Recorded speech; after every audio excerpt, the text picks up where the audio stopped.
මට නම් කවදාවත් මෙවන් දුකක් නොවේවා කියලාම හිතෙනවා.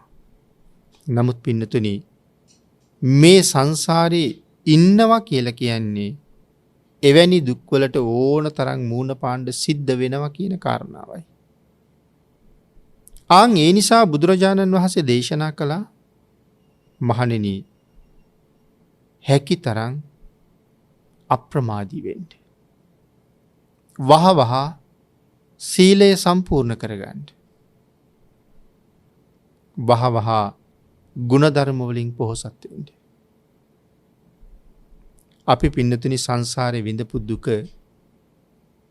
මේ මනුස්ස ජීවිතයේ ඉපදුන නිසා අපිට තේරෙන්නේ නැහැ.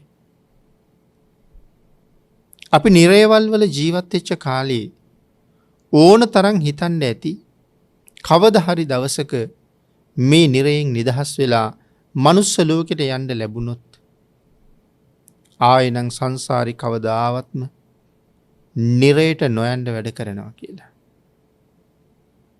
එහෙම හිතපු අය ගැන ධර්මයේ සඳහන් කරලා තියෙනවනේ. මනුලව නැවත යන්න ලැබුණොත් අය කවදාවත් නිරයට එන්න වැඩ කරන්නේ නැහැ කියලා හිතාපු නිරිසත්තු ගැන. නමුත් පින්නතුනි එයින් මිදිලා මොකක් හරි කුසල කර්මයක් එක්ක මේ ජීවිතයට ආවට පස්සේ අපිට ඒ දේවල් මොකවත් මතක නැහැනේ. ඒ නිසා අපි නැවතත් නිරයගාමී අකුසල් වලම තමයි යෙදිලා ඉන්නේ. ලෞතර බුදුරජාණන් වහන්සේලා වගේ මහා සත්පුරුෂ උත්තමයන් වහන්සේලා මහා කල්ප ගණන් ඇවෑමෙන් විශ්වයේ පහළ වෙලා මේ සදාතනික සත්‍යය දුක කියන කාරණාව ලෝක සත්වයාට මනාව පැහැදිලි කරලා දේශනා කරනවා. බුද්ධාන්තරයේ ඉවර වෙලා ගියහම ආය කල්ප ගණන් මේ කාරණාව අපට කියලා දෙන්න කෙනෙක් නැහැ. ඒ නිසා ඉපදිච්ච කිසි කෙනෙකුට ගුණධර්ම පූර්ණණය කරන්න අවබෝධයක් තේරුමක් නැහැ.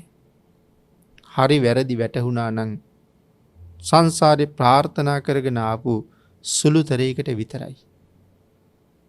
වැඩි පිරිසක් ප්‍රමාද වෙලා අකුසලයට එක්කම ජීවත් වෙලා මැරිලා ඒ අකුසලයට ගැලපෙන විපාකයම අවුරුදු කෝටි ප්‍රකෝටි ගණන් විඳිනවා.